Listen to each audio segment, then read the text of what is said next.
This is our new series called ACDA Insights. And what we're doing is we're spending about 10 minutes or so with our ACDA members just to get to know them a little bit better. And today I am so blessed. My featured guest is Mike Piazza. Now, as a reminder, the American Commodity Distribution Association, which is known as ACDA, is a nonprofit volunteer organization. Our mission is to strengthen the impact of domestic USDA foods programs, and our vision is to nourish the nation. Mike Piazza, I have known you for a very long time, and you are so dedicated to the K-12 segment and I think to all of your customers. So my first thought is, have you always been into K-12 segment, or what's the story there? Yeah, no, I have not. We have not. My parents started the company when I was a little guy in 1968. We were retail exclusive, and in about the year 2000, I made the transition, and the company started transitioning into an opportunity at a local school district to do K-12 pizzas, and we've been K-12 since about the year 2000. Wow, it goes quick, doesn't it? Yeah, quarter of a century. All right, so let's think about ACDA for just a moment here. And you're on the board. You are the industry representative, and I'm anxious to hear from you what this experience has been like. So tell us about your role on the ACDA board. Okay, well, I am as you mentioned, the industry representative on the ACTA board. There are 6 area managers that are on the ACTA board with the executive board, and we meet every second Tuesday of every month and go over all of the different concerns, questions, ideas that that are involved with ACTA. I've been able to attend every one of those meetings, except for one. Nobody wants to miss any of those, but I did Yeah. have to miss one over the last 2 years. And I also sit on as a liaison on the membership committee. The industry representative was asked to sit on a committee, and so I sit on the membership committee, and that's about it. Hmm. Yeah. Well, your term was a 2-year term, correct? Mhm. All right, your term was a 2-year term, and it's about to end Yeah. because we're approaching April when we're going to have our annual national conference, and a vote is coming up to elect a new industry board representative. So, what can you tell us about the voting process? It's almost completed.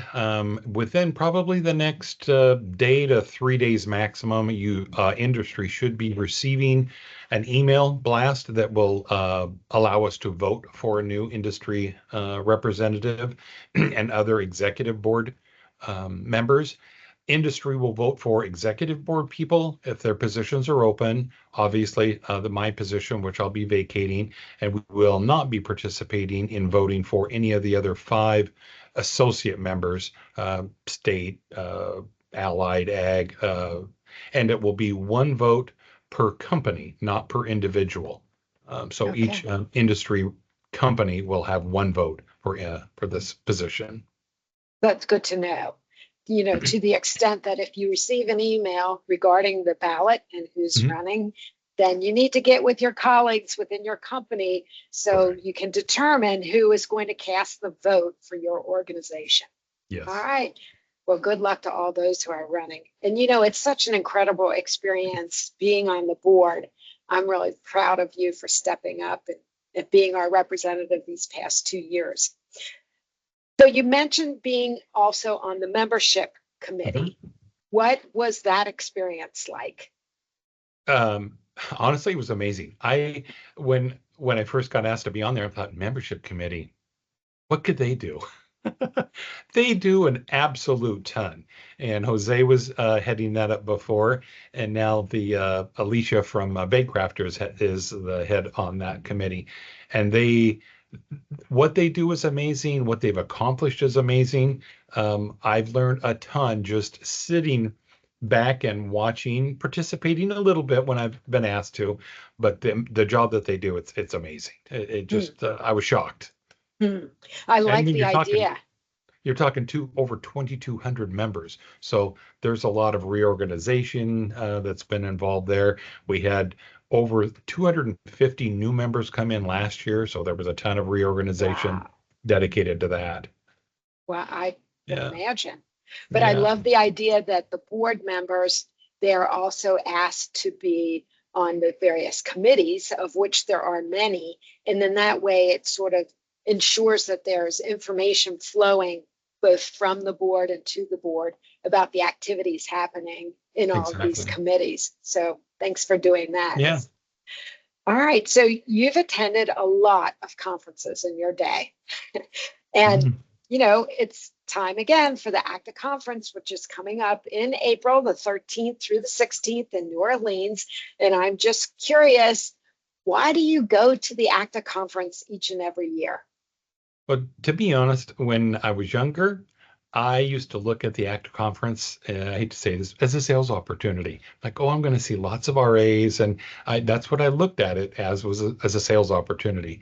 I'll say in my wiser, more mature, older years, Mhm. I, I look at it more as an opportunity to learn and to grow, Mhm. um, to educate myself and maybe share some education with things I've learned with other people. So I've kind of changed my thought. I love to attend ACTA as a arena to better myself, learn a bunch of information that's new because it's constantly changing, or to share that information with other people and help everyone in our K-12 segment.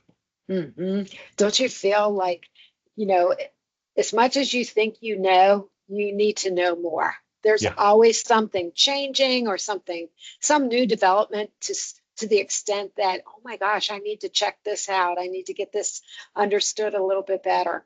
And yeah, the ACTA conference, you're right, it's not a selling conference. It's not like no, we have a food show there or exactly, anything along that line. It's truly the best place for networking.